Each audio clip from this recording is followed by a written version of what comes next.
بسم الله الرحمن الرحيم. ألف لام ميم.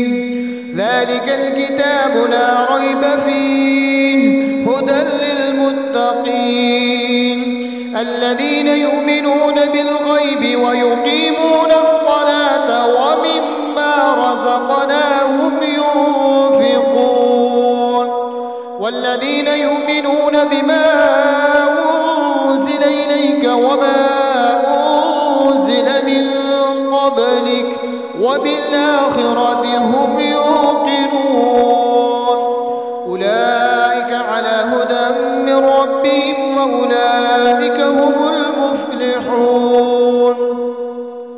إن الذين كفروا سواء عليهم أأنذرتهم أم لم تنذرهم لا يؤمنون ختم الله على قلوبهم وعلى سمعهم وعلى أبصارهم غشاوة ولهم عذاب عظيم.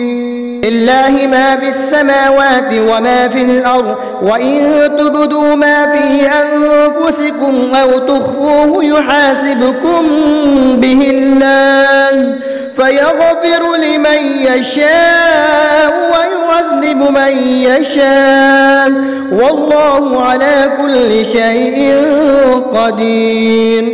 آمن الرسول بما أنزل إليه من ربه والمؤمنون كل آمن بالله وملائكته وكتبه ورسله لا نفرق بين أحد من رسله وقالوا سمعنا وأطعنا غفرانك ربنا وإليك المصير.